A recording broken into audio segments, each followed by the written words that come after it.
In this video, we're going to talk about question 10. So let's read the question first. We have a quadrilateral such that OP equal to OR. So we have OP is equal to OR. So from here, this is actually an isosceles triangle, so that we understand these two angles should be the same. And after that, we have, it is given that OQ is perpendicular to PR. OQ is perpendicular to PR, so that we have this is equal to 90 degrees, and all of those is going to be 90 degrees. So the question is asking to prove this two triangle OPS is going to be congruent to ORS. So congruent means we have 5 choice. So SAS, SSS, ASA, AAS, or the special one that is RHS. So you must have a right angle. So let's think about how we're going to do this. So before we do these questions, we can try to draw the triangle out. So we have this is equal to OSR, ORS, and then we have this is OPS. So now we have the side that is OR should be equal to OP. That's given, isn't it? So OR is equal to OP. You can say this is given. And after that, we have the angle OSR. OSR should be equal to 90 degrees, and also OSP is equal to 90 degrees as well. So we have angle OSR equal to angle OSP equal to 90 degrees. So this two is actually right angle, and then the third angle, the side, it can be the OS. OS is actually the common side, so we can say OS equal to OS. That's common. So now we can form that. There we have a right angle, and we have the hypotenuse with another side. That is going to be the same. You can see from here, right angle, and we have the hypotenuse side is the same, and have one more extra side is the same. So it's fulfilled the condition of a congruent triangle, so that we can say triangle OPS is congruent to triangle ORS. But remember to write down the reason, that is RHS. That's for part A. So for part B, we are given that O is the center, which is passes through PQR. So PQR is here. O is the center of the circle.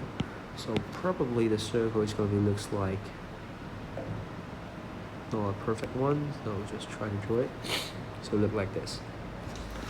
So now we can notice that OP, OQ, OR is going to be the radius of the circle.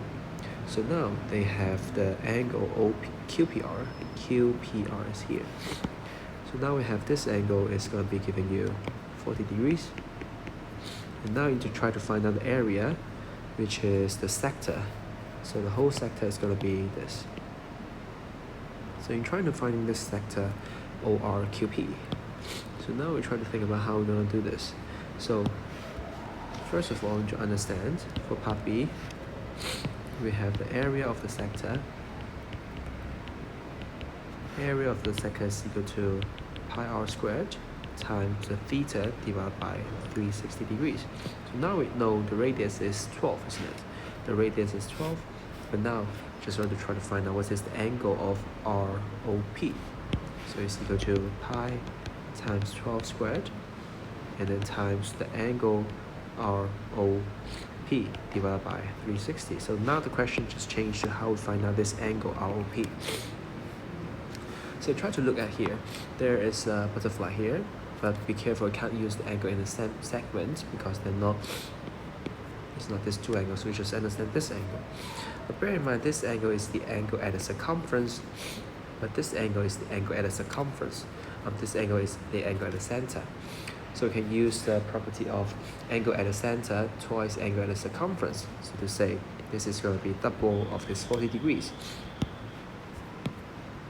So now I have angle RPQ equal to 40 degrees. So that angle ROQ is equal to 80 degrees by using the angle at the center twice angle at the circumference. So now we have this is the 80 degrees. So this is we're saying as ROS. You can see from here, ROS is equal to 80 degrees. We can mark it down. which means that the congruent triangle POS is equal to 80 as well. So this is POS. So both of them is going to be equal to 80 degrees. So this is 80, this is 80. So I say again, this 40 is the angle at the circumference. This 80 is from the angle at the center twice angle at the circumference. This 80 is because these two triangles is congruent, so they must have the same angle.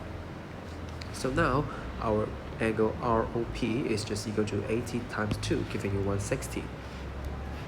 So that is equal to pi times 144 times 160 divided by 360, and then the final answer is equal to 64 pi, and we give the units cm squared.